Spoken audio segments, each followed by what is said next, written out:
ये कौन नेताजी है?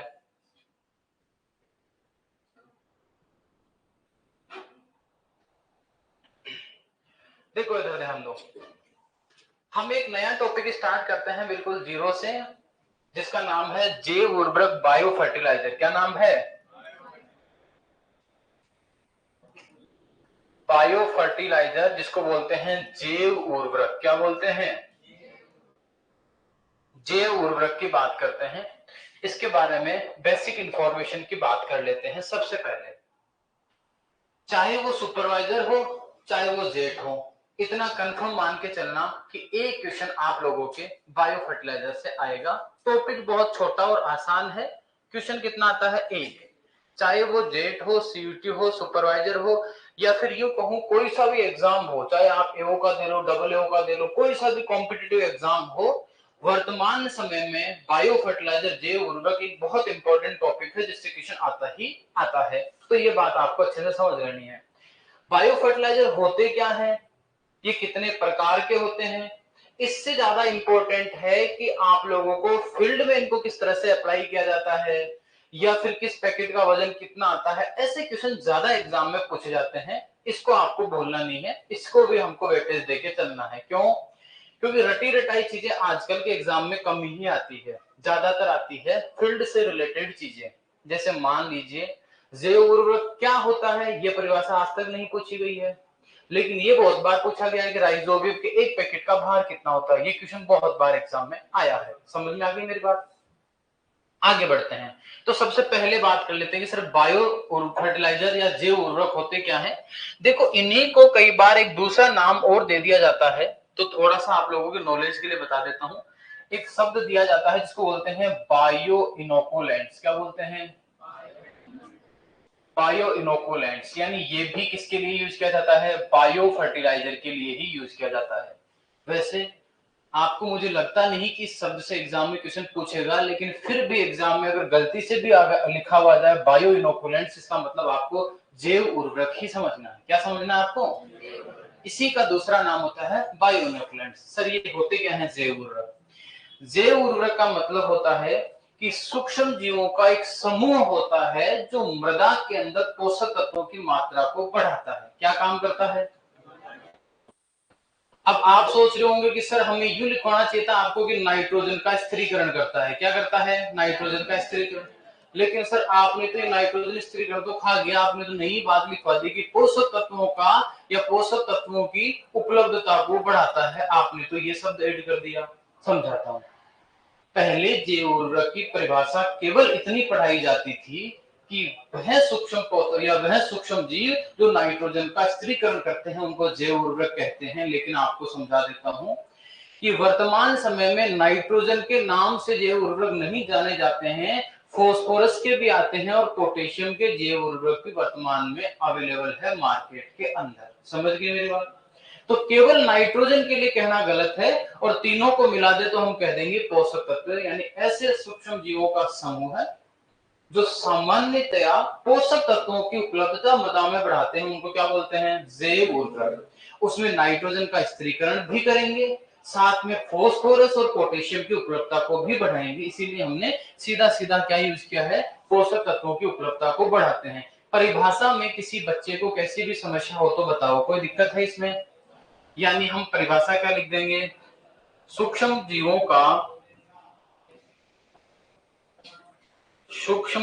का समूह है जो मृदा में पोषक तत्वों की उपलब्धता को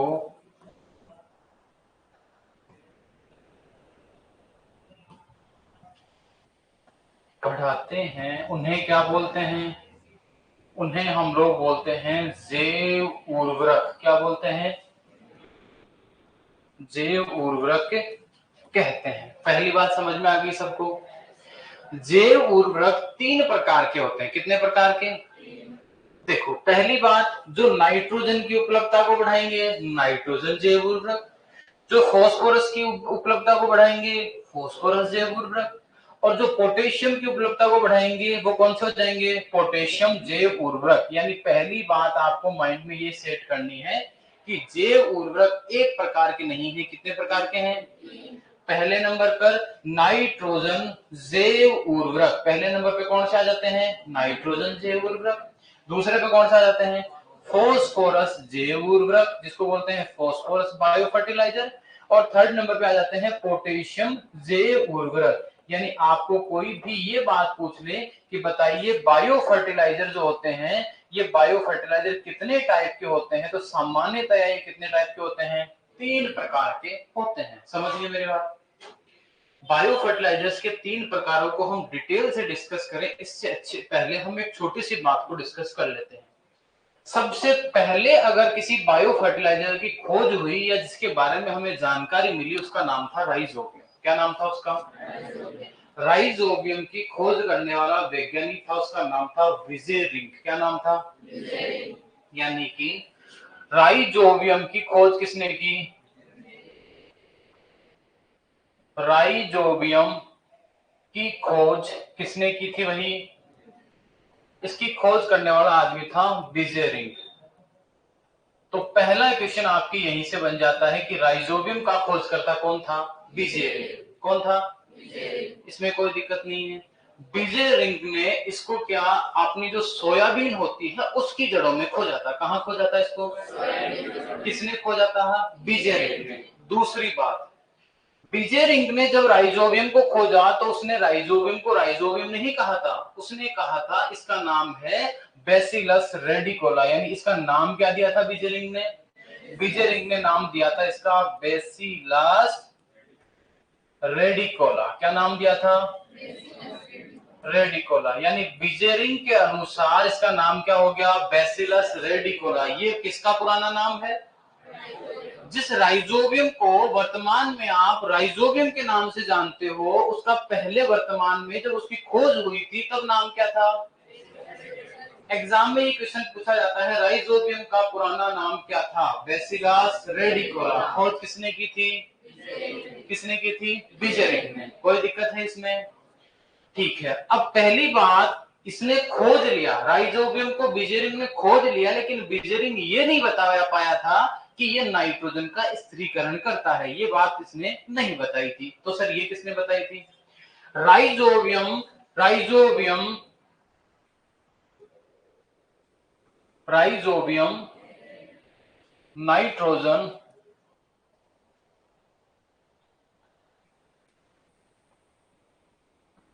स्थिरीकरण की खोज करने वाला जो साइंटिस्ट था उसका नाम है विनोग्राडस्काई। क्या नाम है उसका,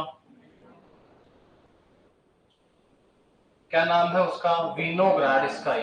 यानी ध्यान रखना, फिर से रिपीट कर रहा हूं, राइजोबियम की खोज किसने की थी, विजेरिंग ने। किसने की थी, नाम क्या दिया था, लेकिन क्या उसने ये बताया कि राइजोबियम नाइट्रोजन स्थिरीकरण करता है, नहीं बताया। ये किसने बताया था, विनोग्राडस्काई ने। किसने बताया था, यानी कि नाइट्रोजन स्थिरीकरण का जो जनक है वो किसको माना जाता है, क्योंकि इसने ही तो क्या बताया था कि ये नाइट्रोजन का क्या करता है।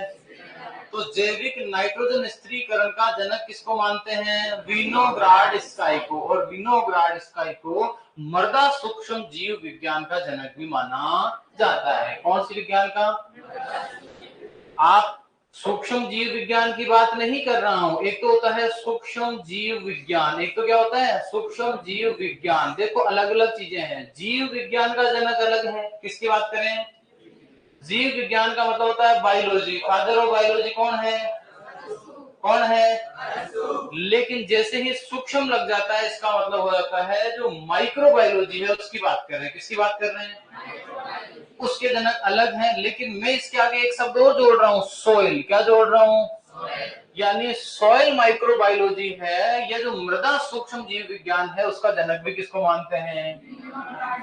क्या यहां तक कोई दिक्कत है क्या आपको, बिल्कुल नहीं है ना। यानी विनोग्राडस्काई ने नाइट्रोजन स्थिरीकरण की खोज की थी कि जो राइजोबियम आप नाम देख रहे हो ना, ये राइजोबियम नाइट्रोजन का स्थिरीकरण करता है, ये बात इसी ने बताई थी। इसीलिए इसको क्या बोलते हैं, इसीलिए इनको विनोग्राडस्काई को कहा जाता है नाइट्रोजन नाइट्रोजन स्थिरीकरण का जनक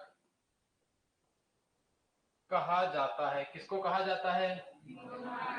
विनोग्राड स्काई को कहा जाता है। कोई दिक्कत है यहां तक? ठीक है। इसके अलावा अगर हम बात करें तो इसके अलावा फिर राइजोबियम पढ़ लें क्या? बाकी की डिटेल्स राइजोबियम में पढ़ लें। ठीक है, राइजोबियम पढ़ा देंगे।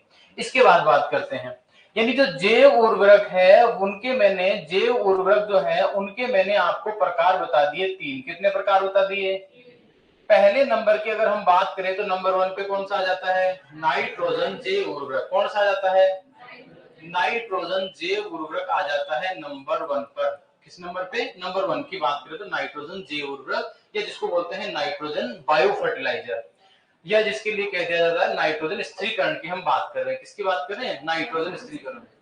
नाइट्रोजन जैव उर्वरक या नाइट्रोजन का स्थिरीकरण करने वाले जो जैव उर्वरक हैं वो भी 3 प्रकार के होते हैं। कितने प्रकार के होते हैं?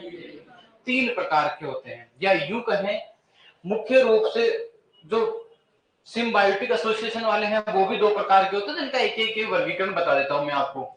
नाइट्रोजन जैव उर्वरक जो होते हैं इनको हम फिर से 3 भागों में बांटते हैं। कितने भागों में बांटते हैं? 3 भागों में। पहले नंबर की हम बात करें तो नंबर 1 पे आ जाता है सहजीवी नाइट्रोजन स्थिरीकरण वाले जीवाणु। पहले नंबर पे कौन से आते हैं? सहजीवी। पहले नंबर पे कौन से आते हैं?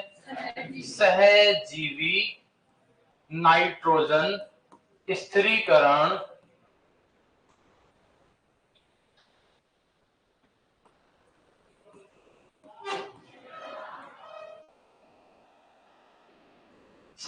सहजीवी नाइट्रोजन स्थिरीकरण, इसको इंग्लिश में बोलते हैं सिम्बायोटिक नाइट्रोजन एसोसिएशन। अब समझना इसको सिम्बायोटिक क्या होता है। सहजीवी का मतलब होता है कि 2 जीव अगर एक दूसरे के साथ साथ रह रहे हैं और एक दूसरे को फायदा पहुंचा रहे हैं, ऐसे संबंध को कहा जाता है सहजीवी संबंध। क्या कहा जाता है?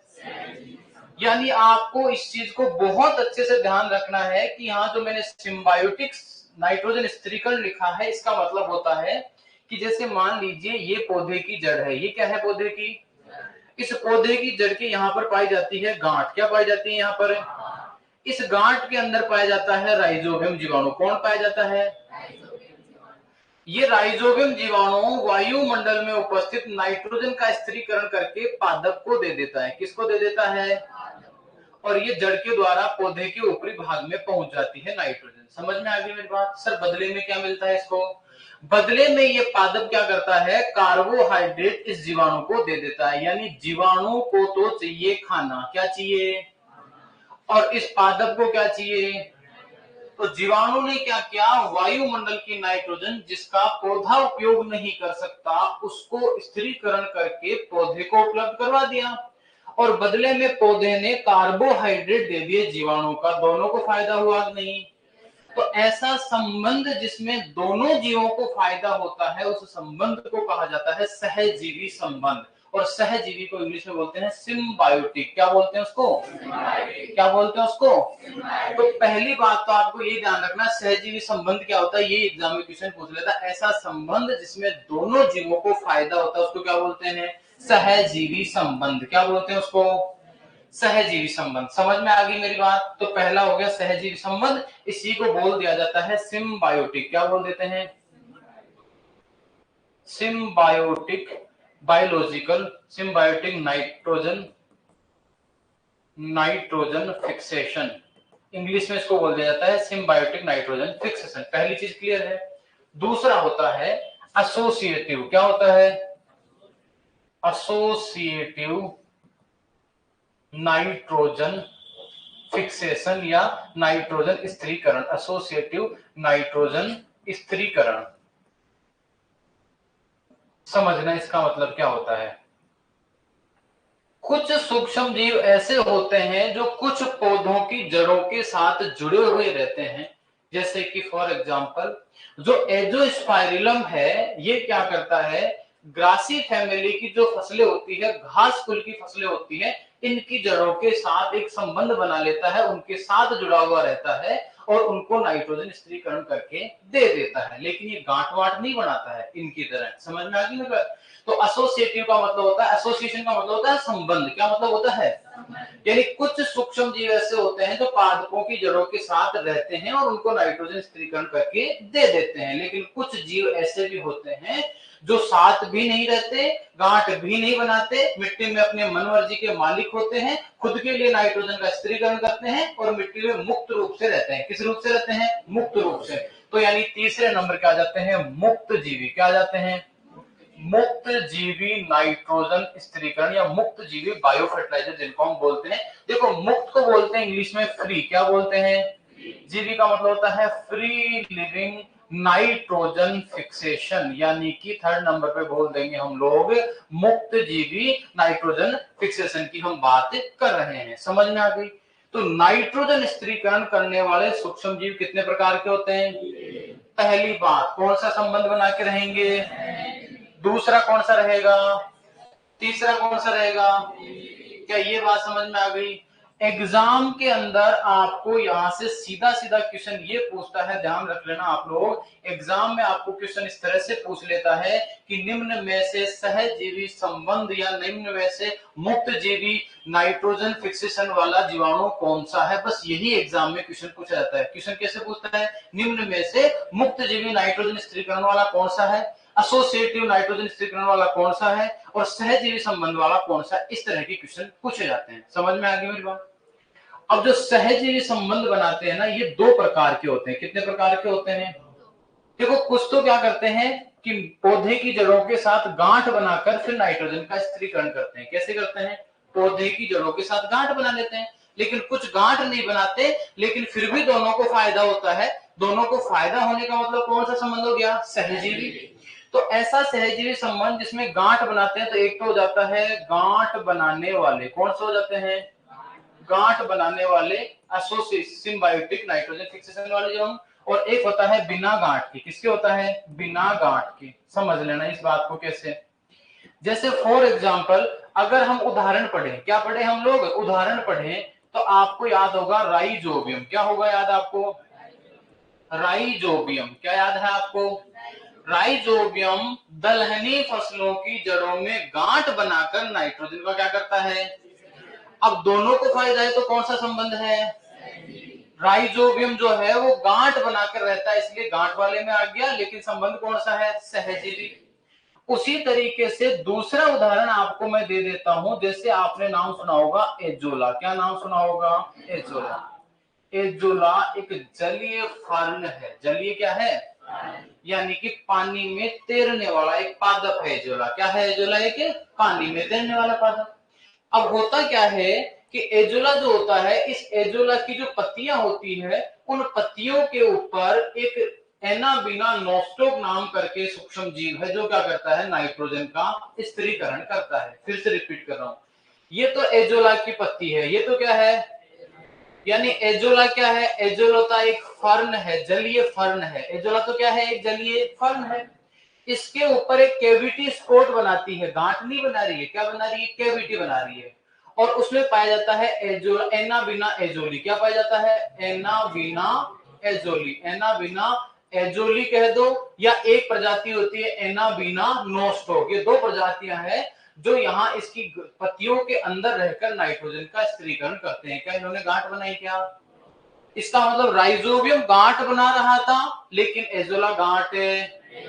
लेकिन एजोला के अंदर अगर हम बात करें, तो यहाँ पर भी क्या हो रहा है? देखो, एजोला को तो नाइट्रोजन दे रहा है। क्या दे रहा है? ये नाइट्रोजन। और बदले में क्या ले रहे हैं? बदले में ले रहे हैं कार्बोहाइड्रेट, या यूं कह सकते हैं भोजन ले रहे हैं। क्या ले रहे हैं? दोनों को फायदा हो रहा है। दोनों को फायदा हो रहा है, इसका मतलब हम सीधा सीधा ये कह देंगे कि सर इसको हम बोल देंगे सहजीवी संबंध। क्या बोल देंगे? तो याद रखना, सहजीवी संबंध में राइजोबियम और एजोला दोनों ही कौन सा संबंध बनाते हैं? एग्जाम में ना जाने कितने बार पूछा जा चुका है कि निम्न में से सहजीवी संबंध बनाकर नाइट्रोजन का स्थिरीकरण करते हैं। बच्चे सिर्फ याद रखते हैं राइजोबियम को। किसको याद रख रहे हैं? लेकिन आपको याद किसको भी रखना है? एजोला को भी याद रखना है। इसमें भी कौन सा संबंध होता है? बस फर्क इतना सा, इसमें गांठे और इसमें गांठे, बस इतना सा फर्क है। इसके अलावा एक उदाहरण और याद रखना, एक होता है फ्रेंकिया। क्या होता है? ये फ्रेंकिया भी क्या करता है, उच्च पादपों की जड़ों में गांठ बनाकर नाइट्रोजन का स्थिरीकरण करता है, लेकिन फ्रेंकिया जीवाणु, ये एक एक्टिनोमाइसीटीज। एग्जाम में ये भी क्वेश्चन आता है। देखो सूक्ष्म जीव मुख्यतः अपन 3 पढ़ते हैं। कितने सूक्ष्म जीव पढ़ते हैं? जैसे फॉर एग्जांपल नंबर 1 की बात करें, हम पढ़ते हैं सर, एक तो जीवाणु होता है, एक कवक होती है और एक एक्टिनोमाइसीटीज होती है। कितने जीवाणु पढ़ते हैं? कितने सूक्ष्म जीव पढ़ते हैं? 3। मुख्यतया हम 3 ही सूक्ष्म जीवों पर ध्यान देंगे। इसके अलावा एल्गी, प्रोटोजोआ, लाइकेन, इनके ऊपर हम ध्यान नहीं देते। हमारा ध्यान किन पे होता है? 3 पे। कौन कौन है? जीवाणु, कवक और एक्टिनोमाइसीटीज। तो देखो आप लोग जिस राइजोबियम को पढ़ रहे हो ये तो क्या है? जीवाणु। लेकिन एकमात्र एक्टिनोमाइसीटीज एकमात्र है, ये ध्यान रखना, और बाकी नहीं करती है। एकमात्र एक्टिनोमाइसीटीज जो नाइट्रोजन का गांठ बनाकर स्थिरीकरण करती है, उसका नाम क्या है? तो इसमें ध्यान रखना, ये एक प्रकार की क्या है? ये है एक्टिनोमाइसीटीज। ये क्या है? एक्टिनोमाइसीटीज का उदाहरण है। इस बात का आपको ध्यान में रखना है। रख लोगे क्या? अरे रखोगे कि नहीं रखोगे? दूसरा उदाहरण आपको याद रखना है। सर इसका उदाहरण याद करें तब क्या करना है? इसके उदाहरण में आपको याद रख लेना है, एक तो याद रख लेना एजोस्पाइरिलम। क्या याद रख लेना? एक तो याद रखना एजोस्पाइरिलम। पहली बात, एग्जाम में क्वेश्चन पूछा जाता है, निम्न में से एसोसिएटिव नाइट्रोजन स्थिरीकरण करने वाला सूक्ष्म जीव है। ऑप्शन में राइजोबियम भी होता है, एजोला भी होता है और एजोटोबैक्टर भी होता है। आपको ध्यान रखना है कि एसोसिएटिव नाइट्रोजन स्थिरीकरण का काम कौन करता है? एजोस्पाइरिलम। समझ में आ गई मेरी बात? दूसरी बात ध्यान रखनी है, इसके अलावा एक उदाहरण हो गया। दूसरा एक नाम और ध्यान रखना, एसिटोबैक्टर। क्या नाम याद रखना है? एक याद रखना है एसिटोबैक्टर। क्या ध्यान रखना है? एसिटोबैक्टर। ये दोनों किसके उदाहरण है? ये दोनों एसोसिएटिव नाइट्रोजन स्थिरीकरण करने वाले जीवाणुओं के उदाहरण है। आगे चल के बताऊंगा, इनमें से 2 क्वेश्चन और पूछे जाते हैं कि एजिटोबैक्टर कौन सी फसलों में करते हैं, एसिटोबैक्टर किसमें करते हैं, एजोस्पाइरिलम किसमें करते हैं। टेंशन मतलब मैं याद करवा दूंगा। अब बात करते हैं मुक्त जीवी। मुक्त जीवी का मतलब होता है इसको फसलों से कोई मतलब है। यहां पर तो सहजीवी संबंध यानी दोनों को क्या होता है? एसोसिएटिव का मतलब होता है कुछ जीवाणु ऐसे होते हैं जो फसलों की जड़ों के साथ रहते हैं और नाइट्रोजन स्थिरीकरण करके उनको क्या देते हैं? फायदा पहुंचाते हैं। समझ में आ गई मेरी बात? लेकिन कोई गांठ वांट या पत्तियों की तरह कैविटी स्पोर्ट ऐसा कुछ भी नहीं बनाते। जड़ों के साथ जुड़े हुए हैं लेकिन गांठ वांट का निर्माण नहीं करते। इसीलिए हमने क्या कहा? एसोसिएटिव। ये दोनों का काम होता है एसोसिएटिव नाइट्रोजन स्थिरीकरण करना। और तीसरा होता है मुक्त जीवी, आपकी तरह, इसको किसी से कोई मतलब है। ये क्या करता है? वायुमंडल वाली नाइट्रोजन इसको जितनी चाहिए उतनी लेता है, उसका स्थिरीकरण कर लेता है और स्थिरीकरण करने के पश्चात जब इसकी मृत्यु हो जाती है तो इसकी कोशिकाओं का होता है अपघटन। क्या होता है? जैसे आप खेत में डालते हो खाद, क्या डालते हो? खाद का अपघटन होने से नाइट्रोजन क्या होती है? मुक्त, और उस नाइट्रोजन को पादप क्या करते हैं? उपयोग करते हैं। समझ में आ गई? वैसे ही उसकी कोशिकाएं मरने के बाद उनमें नाइट्रोजन जो होती है उसका अपघटन होता है और पादपों के लिए क्या हो जाती है? वो उपलब्ध हो जाती है। तीसरे होते हैं मुक्त जीवी। कौन से हैं? मुक्त जीवी का उदाहरण आपको ध्यान रखना है। एक तो मुक्त जीवी का उदाहरण होता है एजिटोबैक्टर। क्या होता है? एक तो होता है एजिटोबैक्टर। क्या होता है? एक तो एजिटो, यह है एजोस्पाइरिलम। इसका नाम क्या है? इसमें क्या है? एजिटोबैक्टर। और एक होता है, ध्यान रखना, क्लोस्ट्रीडियम। क्या होता है? क्लोस्ट्रीडियम। अब साथ में एक बात और ध्यान रख लेना, आपके सामने जितने उदाहरण लिखे हुए हैं सबको जिंदा रहने के लिए ऑक्सीजन की जरूरत पड़ती है। अगर नाइट्रोजन का स्थिरीकरण करना है तो क्या चाहिए? ऑक्सीजन। लेकिन एकमात्र जीवाणु जो अवायवीय कंडीशन में नाइट्रोजन का स्थिरीकरण करता है वो कौन सा है? एग्जाम में ये भी क्वेश्चन आता है कि निम्न में से अवायवीय अवस्था में नाइट्रोजन का स्थिरीकरण करने वाला जीवाणु कौन सा है? यानी इसमें एक बात और याद रखनी है कि अवायवीय नाइट्रोजन स्थिरीकरण करने वाला जीवाणु, ये बात भी इसमें आपको ध्यान रखनी है। रख लोगे कि नहीं रख लोगे? यानी एजेटोबैक्टर क्लोस्ट्रिडियम किसमें आता है? मुक्त जीवी में। एजोस्पाइरलम और एसिडोबैक्टर किसमें आता है? और सहजीवी में क्या आता है? राइजोबियम फ्रैंकिया और एजोला। अब राइजोबियम की 7 प्रजातियां, कितनी प्रजातियां हैं? तो इसमें सारी प्रजातियां आ गई है, इसके अंदर क्या आ गई है? सारी। जैसे राइजोबियम जैपोनिकम, राइजोबियम लुपिनी, राइजोबियम फेसियोलाई, समझ गए? राइजोबियम मेलिलोटा, सारी प्रजातियां लेग्यूमिनोसेरम सब इसमें आ गई है। मैंने एक ही नाम लिखवाया है, राइजोबियम। क्या ये बात समझ में आ गई आपको? इसको अगर छोटा करके हम देखते हैं तो आपको एक बात समझ में आई होगी कि सर अभी हमने जैव उर्वरकों में सिर्फ नाइट्रोजन पढ़ा है। क्या पढ़ा है अभी हमने? ये फ्लो चार्ट में आपको समझा रहा हूं कि जैव उर्वरक होते हैं 3 प्रकार का, जिसमें नाइट्रोजन जैव उर्वरक जो होते हैं वो कितने होते हैं? पहले कौन से होते हैं? सहजीवी नाइट्रोजन, दूसरा एसोसिएटिव नाइट्रोजन, और तीसरा मुक्त जीवी, जिसको फ्री लिविंग नाइट्रोजन फिक्सेशन बोलते हैं। इस प्रकार से 3 प्रकार के होते हैं और इनके उदाहरण इस तरह से ये हैं। क्या यहां तक की बात समझ में आई? क्या यहां तक आपको कोई दिक्कत है? बिल्कुल भी नहीं है। ठीक है, दूसरे नंबर पे बात करते हैं। दूसरे नंबर पे आ जाते हैं फास्फोरस जैव उर्वरक। दूसरे नंबर पे कौन आ जाता है? फास्फोरस जैव उर्वरक आ जाता है सेकंड नंबर पर। देखो ध्यान देना, सेकंड नंबर पर हम बात करते हैं तो सेकंड नंबर पे आ जाता है फास्फोरस जैव उर्वरक। सेकंड नंबर पे क्या आता है? फास्फोरस जैव उर्वरक। फास्फोरस जैव उर्वरक खुद भी 2 प्रकार के होते हैं। कितने प्रकार के होते हैं? कुछ फास्फोरस जैव उर्वरक तो क्या करते हैं कि मिट्टी के अंदर मान लेते हैं यहां पर ये फास्फोरस पड़ा हुआ था, लेकिन पौधा इसको उपयोग नहीं कर सकता। समझ में आई मेरी बात? तो ये सूक्ष्म जीव क्या करते हैं? यहां जाते हैं, इस फास्फोरस को घोल देते हैं। इसको क्या कर देते हैं? और जैसे ही इसको घोलते हैं पौधा इसका उपयोग कर लेगा। समझ में आ गया? यानी कुछ का काम तो होता है वहां जाएंगे और फास्फोरस को घोल कर आएंगे। क्या करके आएंगे? और कुछ का काम क्या होता है कि जैसे मान लो यहाँ फास्फोरस पड़ा हुआ है और ये पौधे की जड़ें हैं। ये क्या है? पौधे की जड़ें हैं। तो एक तरफ तो इस जड़ के साथ जुड़ जाएंगे, यहाँ इस जड़ के साथ क्या जुड़ेंगे, और दूसरी तरफ क्या करेंगे? यहां से जाकर इसको खुद अवशोषित करेंगे। यानी जाएंगे फास्फोरस के पास, उसको खुद अवशोषित करेंगे, अंदर ही अंदर उसको लेके आएंगे और पौधे को लाके दे देंगे। यानी इन्होंने तो क्या किया? अवशोषण किया। क्या किया इन्होंने? और इन्होंने क्या किया था कि सिर्फ घोल के छोड़ दिया, पौधे को खुद ही आना है, खुद ही लेना है और काम में लेना है। समझ में आ गया? तो फास्फोरस के जैव उर्वरक कितने प्रकार के हो गए? एक तो घोलने वाले और दूसरे अवशोषण करने वाले। समझ में आ गई मेरी बात? तो फास्फोरस जैव उर्वरक खुद पाए जाते हैं 2 प्रकार के। कितने प्रकार के पाए जाते हैं? 2 प्रकार के। जिनमें पहला प्रकार की अगर हम बात करें तो इनमें से एक प्रकार तो आता है फास्फोरस घोलक जैव उर्वरक। कौन से आते हैं? फास्फोरस घोलक जैव उर्वरक, यानी फास्फोरस घोलक जैव उर्वरक। और दूसरे कौन से आ जाते हैं? फास्फोरस अवशोषक जैव उर्वरक। फास्फोरस अवशोषक जैव उर्वरक। इंग्लिश में क्या बोलते हैं इनको?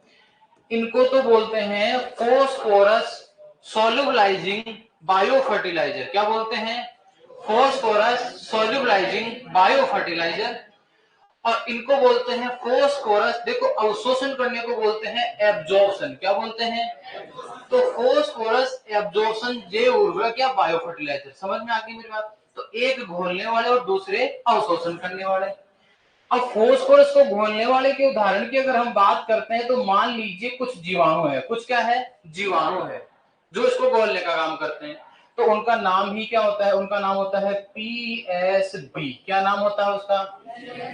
पी का मतलब फास्फोरस, एस का मतलब घोलक, सोल्यूबलाइजर। क्या होता है? सोल्यूबलाइजर। तो फास्फोरस सोल्यूबलाइजिंग बैक्टीरिया। बी का मतलब अगर जीवाणु घोल रहा है तो फास्फोरस सोल्यूबलाइजिंग बैक्टीरिया। सर मान लो जीवाणु नहीं घोले तो कोई बात नहीं, फास्फोरस सोल्यूबलाइजिंग, जैसे मान लीजिए कवक घोलती है तो एफ कर दो, क्योंकि कवक को इंग्लिश में क्या बोलते हैं? क्या बोलते हैं? फंजाई। इसका मतलब फास्फोरस सोल्यूबलाइजिंग फंजाई। समझ में आ गई? Phosphorus solubilizing bacteria. अगर बैक्टीरिया नहीं घोलकर कवक घोलती है तो फास्फोरस सोल्यूबलाइजिंग फंजाई। और मान लो फंजाई ना घोलकर एक्टिनोमाइसीट्स घोले। कौन घोले? तो एक्टिनोमाइसीट्स बोले तो हम क्या करेंगे? Phosphorus solubilising एक्टिनोमाइसीट्स। यानी ये 3 उदाहरण हो गए। समझ में आ गई मेरी बात? सबसे इंपॉर्टेंट क्वेश्चन आता है कि सर फास्फोरस को घोलने वाले जीवाणुओं का उदाहरण बता दो। तो जीवाणुओं का उदाहरण आपको ध्यान रखना है, एक तो होता है बेसिलस। कौन होता है? कौन होता है? एक तो यानी बेसिलस जो जीवाणु होता है, इसका काम होता है मिट्टी में पड़े हुए फास्फोरस को घोलने का काम होता है। क्या काम होता है? समझ में आई मेरी बात? दूसरी बात, एक सूडोमोनास नाम और सुना होगा आपने, सुना है क्या? सूडोमोनास जो होता है ये भी फास्फोरस को घोलने का काम करता है, और एग्जाम में सबसे ज्यादा क्वेश्चन बस यही दोनों बनते हैं। वैसे आजकल जो फास्फोरस वाले फर्टिलाइजर आ रहे हैं उनका नाम ही पीएसबी के नाम से आते हैं। किसके नाम से आते हैं? यानी होता क्या है, इस बेसिलस और सूडोमोनास जो दो जीवाणु है ना, इन जीवाणुओं का या तो तरल रूप में घोल आता है या फिर कैरियर बेस्ड जो होता है पाउडर, काला काला पाउडर आता है, उसमें ये दोनों जीवाणु होते हैं जो मिट्टी में जाकर फास्फोरस को घोलने का काम करते हैं। समझ में आई मेरी बात? सर अगर फंजाई की बात करें, कवक की बात करें, तब इसमें आपको याद रखना है पेनिसिलियम। क्या याद रख लेना है? पेनिसिलियम। ठीक है मेरी बात? बाकी इनको आगे जैसे डिटेल में पढ़ाऊंगा तो इनके एक दो नाम याद करूंगा। फिलहाल आपको इतना समझ में आना चाहिए कि पीएसबी क्या होता है, पीएसएफ क्या होता है और पीएसए क्या होता है। पीएसए क्या होता है? Phosphorus solubilizing actinomycetes, phosphorus solubilizing fungi, phosphorus solubilizing bacteria. समझ में आ गई बात मेरी? इन सब में पीएस शब्द आ रहा है, यानी फास्फोरस को घोलने वाले हैं। कौन से है ये? लेकिन यहां हम क्या पढ़ेंगे? फास्फोरस का अवशोषण करने वाले। और अवशोषण करने वाले जो होते हैं उनमें दो उदाहरण पढ़ेंगे हम लोग। एक तो हम पढ़ेंगे वेम। क्या पढ़ेंगे? वेम नाम सुना है क्या? चलो वेम को भी छोड़ो, इसके लिए दूसरा नाम लिखवा देता हूँ। इसके लिए क्या लिखवा देता हूँ? दूसरा नाम लिखवा देता हूँ। आपने नाम सुना होगा माइकोराइजा। सुना है क्या? सुन रखा है नाम आपका? यानी कि फास्फोरस अवशोषक की अगर हम बात करते हैं तो इसके उदाहरणों में आपको दो नाम शुमार हैं, जिनमें एक तो आता है माइकोराइजा। क्या आता है? अब आपने सुना होगा माइकोराइजा को डिटेल में पढ़ाऊंगा। माइकोराइजा क्या होता है? उच्च पादपों की जड़ों में और कवक के बीच में एक सहजीवी संबंध होता है, जिससे क्या होता है, इस माइकोराइजा को पौधा खाना दे देता है और बदले में क्या देता है, ये क्या करता है, फास्फोरस जहां भी होगा वहां से उठाएगा, उसका अवशोषण करेगा और पौधे को लाके दे देगा। समझ में आ गई मेरी बात? इस माइकोराइजा का उदाहरण, खुद माइकोराइजा का उदाहरण पूछ ले कि बताओ माइकोराइजा का क्या उदाहरण, तो आप कहोगे वेम होगा। सर क्या होगा? वेम का पूरा नाम क्या होता है? Vesicular arbuscular mycorrhiza. यानी वेम एक माइकोराइजा है। क्या है? एक। और माइकोराइजा क्या होता है? उच्च पादपों की जड़ों और कवक के बीच में एक सहजीवी संबंध है। कौन सा संबंध है? यानी ये बड़े वाले जो पौधे हैं ना, इनकी जड़ और कवक दोनों आपस में मिलकर एक संबंध बनाती है। उस संबंध को बोलते हैं माइकोराइजा। क्या बोलते हैं? और माइकोराइजा में भी वेम, वी का मतलब होता है वेस्कुलर। क्या मतलब होता है? ए का मतलब होता है अर्बोस्कुलर, एम का मतलब होता है माइकोराइजा। तो वेम का पूरा नाम ही एग्जाम में पूछा जाता है कि वेम का पूरा नाम बताइए। Vesicular arbuscular mycorrhiza. आपको ध्यान रखना है, सहजीवी संबंध की अगर हम बात करें तो अब तक तीन चीजें आ गई है। राइजोबियम में कौन सा संबंध था? कौन सा संबंध था? ठीक है। फ्रेंकिया में कौन सा था? एजोला में कौन सा था? और माइकोराइजा में कौन सा है? बच्चे कंफ्यूज हो जाते हैं, बच्चे सोचते हैं यार बस उन तीन में ही है, माइकोराइजा में नहीं है। माइकोराइजा भी एक सहजीवी संबंधी है। कौन सा संबंध है? तो सहजीवी संबंध कितनी चीजों में बता चुका हूं मैं अब तक। माइकोराइजा में, दूसरा जीवाणु राइजोबियम में, तीसरा फ्रेंकिया में, चौथा एजोला में। ठीक बात है ना? ठीक है। इसके अलावा एक तो माइकोराइजा होगा, एक आपको याद रखना है ग्लूम। क्या याद रखना है? ग्लूम याद रखना। ये दो उदाहरण है फास्फोरस को एब्जॉर्ब करने वाले, उसका अवशोषण करने वाले। ये कितने उदाहरण है? दो उदाहरण है। सर तीसरा और बच गया। तीसरा कौन सा बच गया भाई? तीसरा बच गया पोटेशियम वाला। कौन सा बच गया? अगर थर्ड नंबर पे हम बात करते हैं तो थर्ड नंबर बच गया पोटेशियम जैव उर्वरक। तीसरा कौन सा बच गया? पोटेशियम जैव उर्वरक। यानी पोटेशियम के भी जैव उर्वरक पाए जाते हैं और उनमें आते हैं पोटेशियम को घोलने वाले। कौन से आते हैं? यानी पोटेशियम सोल्यूबलाइजिंग, या पी का मतलब फास्फोरस नहीं, अभी पोटेशियम की बात कर रहा हूं मैं। किसकी बात कर रहा हूं मैं? पोटेशियम की। तो उनको कहा जाता है, जैसे एक तो हो जाएगा पोटेशियम सोल्यूबलाइजिंग, एक तो हो जाएगा पोटेशियम पोटेशियम, इसको पी से लिखेंगे ना, सोल्यूबलाइजिंग बैक्टीरिया, समझ में आ गई। इसी तरीके से एक हो जाएगा पोटेशियम सोल्यूबलाइजिंग फंजाई, एक हो जाएगा पोटेशियम सोल्यूबलाइजिंग एक्टिनोमाइसीट्स। ये कुल मिला के 3-4 प्रकार के ये भी आते हैं, समझ में आ गई। इनका काम होता है मिट्टी में पड़े हुए पोटेशियम को घोलना। क्या काम होता है? मिट्टी में पड़े हुए पोटेशियम को घोलना। इनका ज्यादा इंपॉर्टेंस है ही नहीं, मार्केट में ये नहीं मिलते हैं, मिलते तो है पर बहुत कम मात्रा में इनकी हम बात करते हैं। ज्यादातर हमको दो से ही मतलब है। कितने से मतलब है? दो से मतलब है। अगर इनको शॉर्ट चार्ट में हम देखें तो ये इस तरह से हमारे पास एक चार्ट बन जाता है शॉर्ट में, जिसमें पूरे फर्टिलाइजर आराम से आ जाते हैं। इसका आपको ध्यान में रखना है। बताओ ये बात समझ में आई कि नहीं आई? आपको डिटेल में बाद में पढ़ाऊंगा। ये एक चार्ट बना दिया मैंने। क्या बना दिया है? एक चार्ट बना दिया है। समझ में आई बात मेरी? ठीक है भैया, इसको चार्ट को बना लो, उतार लीजिए अब आप आराम से। ओके,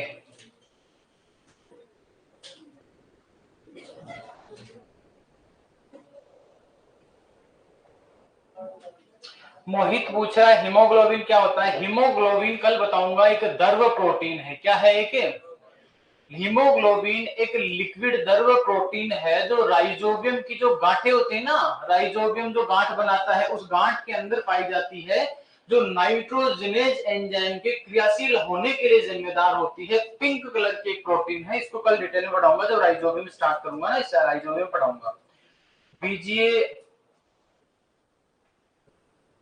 हाँ बीजीए भी एक नाइट्रोजन फिक्सिंग के अंदर एक जीवाणु के अंदर उदाहरण आएगा भाई, बीजीए भी आएगा। ठीक है, नमस्कार सभी को, बाकी मिलते हैं कल की क्लास में। आज के लिए इतना काफी है। थैंक यू सो मच दोस्तों।